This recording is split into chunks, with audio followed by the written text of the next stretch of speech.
Akkam jirtu kabajamtoota hordoftoota Siinqee Production qophii keenya har'aatiin waa'ee jireenya biyya galaana diimaa qarqaratti argamtu takkaan wal isin barsiifna. Hanga xumura qophii keenyaatti akkan waliin turtan kabajaan isin affeerram.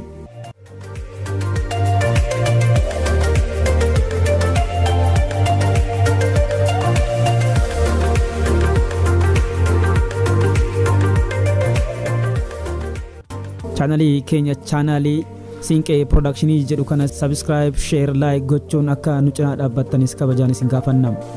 Biyyi kun biyya xiqqoodha, garuu bakki teessuma ishee gatii guddaa itti horuun jabeessa ishee taasiseera. Bishaan ishee marsee dheebuu ishee baasuu baatus uffataawwan doonii isheen ofiis miilee ofiis jiraachisaa jirti. Biyyoota Afrikaa fi giddugala bahaaf rakkoo nageenya qabaniif yoo ta'uu fi ofii immoo hamma tokko tasgabbooftuu ta'uun ishee yoonni jajjaboon buufata waraanaa isaanii akka keessatti hundeessan sababa ta'eera. Toorri biyyattiin irratti argamtu biyyoota biroo keessaa ishee buusa. Galaanni diimaan bareedina qofa osoo hin taane biyya gammoojjiin hubee kanaaf galiis ta'eera. Biyya waraanni waliin miidhe Yamanitti kan baqatan lammiilee Itoophiyaa giddugala bahaa abjootanii daangaa qaxxaamuran loltoota biyyoota garaagaraa kan biroo hedduu keessatti qubataniiru. Jibuutiin biyyoota gaanfa Afrikaa keessaa biyya takkitti afaan Faransaay dubbattuudha. Afaan Ingilizii ammoo hojiif yookiin barnootaaf kan itti dhimma bahanidha. Jibuutiin uummata qabdu keessaa garri caalu magaalaa guddoo keessa jiraatu. Numaa lakkoofsi namoota itti godaadanii kan uummata biyyattii caaluuf deema jedhamaa jira. Biyyoota ollaa lammiileen Itoophiyaa bal'inaan keessatti argaman keessaa Jibuutiin ishee jalqabaati. Biyyaas godaananii keessas darbuuf jedhanii kan keessatti hafan lakkoofsanis baay'eedha.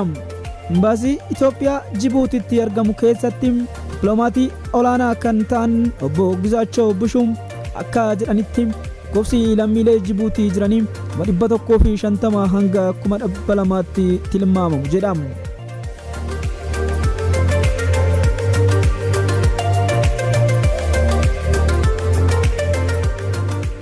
Kan lammiilee Itoophiyaa ta'aniin alatti gam tokkoon maatii Itoophiyaa irraa kan alatanis baay'eedha jedhu. Magaalaa guddoo Jibuutii ta'ee magaalota adda addaa kanneen akka Aliisaabee, Tajuuraa, Obokoo fi kanneen birootti lammiilee Itoophiyaa arguun waan baramees akka ta'e ni dubbatama.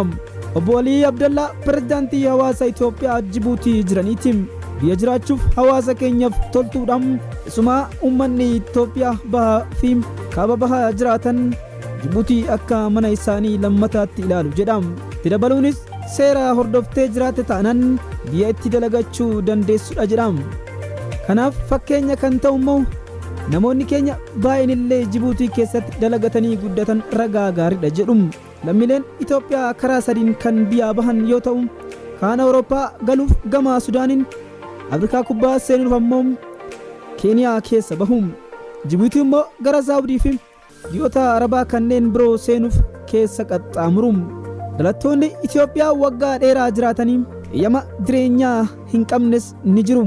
Kun immoo ijoollee isaanii barsiisuuf akka rakkatan qondaalli Itoophiyaa kun ni himu. Magaalaa Jibuutii keessa hoteelonni akkasumas manneen nyaataa kanneen akka Minilik, Laafonteen, Laahistooriyaa jedhaman handhuura magaalattii keessatti argamu. Ragaa dhalootaa fi eeyyama jireenyaa malee barumsaa seenuun akka isaan rakkisu obbo Gizaachoo Bushuu ni dubbatu. Yeroo ammaa hawaasni Itoophiyaa deeggarsa qaamolee garagaraan mana barumsaa Jibuutii keessatti ijaarsisuuf yaada qabe jedhu. Kanaafis mootummaan Jibuutii lafa hektaara 4 tolaan kennu kan dubbatan yoo ta'u, mana barumsaa hawaasa Itoophiyaa kana ijaaruuf ammoo doolaarrii miiliyoona 5 barbaachisa waan ta'eef kunis walitti qabamaa jira jedhu pirezidaantiin hawaasa Itoophiyaa obbo Alii Abdallaa. Biyyi xiqqoon kun gaanfa Afrikaatti argamtus giddugala bahaafis ta'ee Awurooppaaf ulaa daldala ta'uun tajaajilti. Afaan Faransaay fi afaan Arabaa afaan hojii mootummaa biyyattiiti.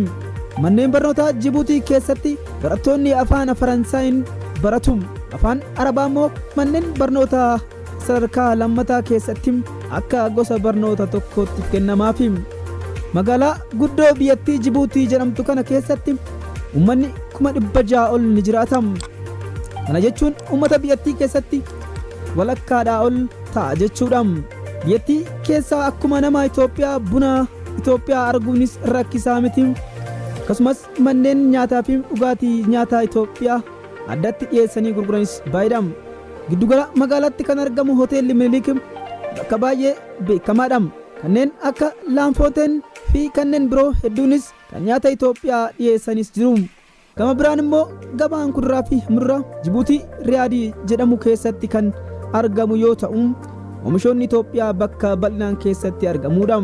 Wantoota Jibuutiin Itoophiyaatti galfattu keessaa ijoon jimaa akkasumas kuduraa fi muduraadha. Oomishni Itoophiyaatti oomishamu kan Jibuutitti hin gurguramne hin jiru jedhu jiraattonni.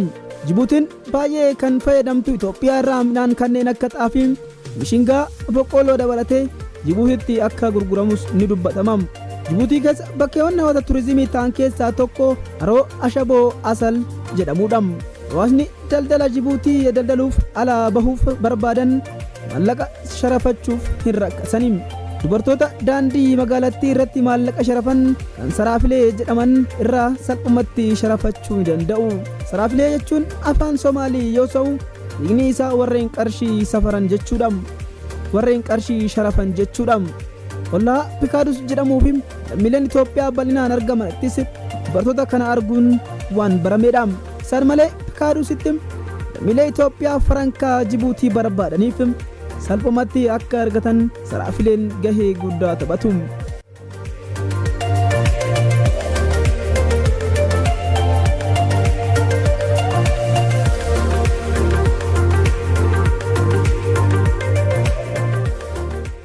Jibuutiin biyya xiqqoo ammoo kan akka barbaachistuudha. Argamni ishee gaanfa Afrikaa ta'us giddugala bahaaf dhiyaachuun ishee aadaa saboota keessa jiran qofa osoo hin taane kan Arabaa fi kan Awurooppaas akka calaqqisiistu ishee taasiseera. Saboonni biyyattii kana keessa jiraatan garri caalu Somaalee fi Affaaridha. Saboonni lamaan biyya ollaa Itoophiyaas jiraatan kun hidda yeroo dheeraaf ture qabu. Maallaqi biyyattiin ittiin daldaltu farankaadha. Itoophiyaatti kan dhalatan Ismaa'eel Omar Giilen egaa biyyattii bulchuu jalqabanii waggoota 24 lakkaa'aniiru. Filannoo yeroo yeroon gaggeeffamus paartileen mormituu komii ibsatan qabu. Biyyattii keessa miidiyaan dhuunfaa jedhamu hin jiru. Buufata waraana biyyoota fedhii garaagaraa qabanis of keessatti qabdi. Buufanni waraana Ameerikaa Afrikaa keessaa isa guddaadha jedhamee Jibuutitti argama. Chaayinaanis biyya isheen ala buufata waraanaa ishee jalqabaa Jibuutitti tolfatte. Buufanni waraanaa Jaappaan Jibuutii jirus eega waraana addunyaa lammaffaatti as kan jalqabaati jedhame. Itoophiyaan daldala ishee keessa bentaa 95 buufataalee Jibuutitti dhimma baati. Buufataaleen doonii ishee meeshaalee gara Awurooppaa giddugala bahaa fi Eeshiyaa geeffamaniif tajaajila kennam.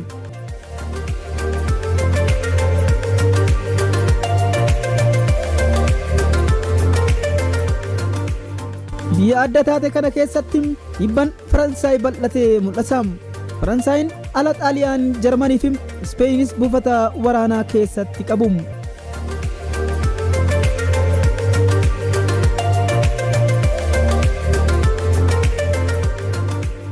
Kabajamtoota hordoftoota keenyaa, qophiin keenya Siinqee Production irraa isiniif darbu kan hanga hammaatti dhaggeeffattan ture. Bilee birootiin hanga walitti deebinutti Siinqee Production subscribe, share, like gochuus hin dagatinaa.